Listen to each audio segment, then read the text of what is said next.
noticed that when you're camping, it seems like your basic skill set regarding health and sanitation really goes down the drain.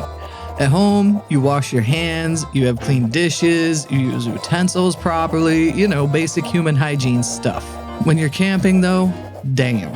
It's like you're one generation removed from the trees, like you just stepped off the top branch. Apart from throwing your own feces at your neighbors, it's pretty much the same sanitation level. Like you have one plate to eat with and you've used it for like 8 meals. The plate isn't even the same color anymore. Forks and spoons seem optional. You grab a hold of some random food stuff with your grubby little dirt sausages and jam it in your yap. Glom it down, wipe your hands on your pants, and there you go.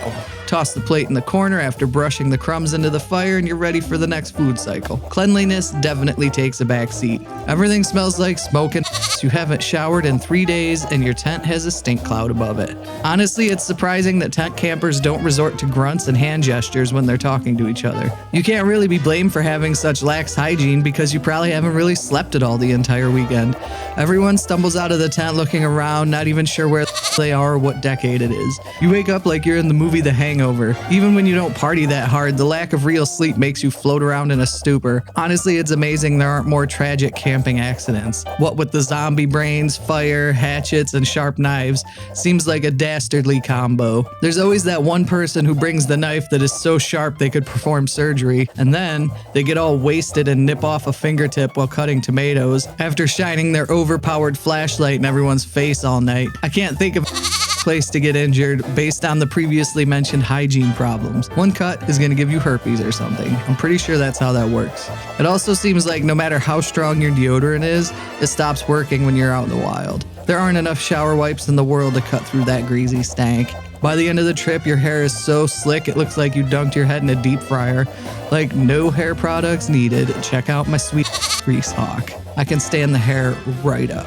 Classy. Let's also not mention how your skin tone has changed by a couple of shades. You think it's from the sun, but alas, my friend, that is from the dirt. You have what I lovingly call a dirt tan. If you were a minivan, someone could write "wash me" on your skin with their finger. The best part is that you don't really seem to care how much you really smell until you're packed up and get into your car. It's like that level of gross was acceptable while you were out sleeping like an animal in the dirt, but once you get in the car, ooh-wee. That stank smacks you right in the face. At first you're in denial. You kind of half sniff around the car, wondering if something got into the car and died while you were camping. Then slowly the realization sinks in, and you realize that in fact that corpsey type smell is coming from you. Who even knew that a human could smell like sour milk? Well, now you know, and knowing is half the battle.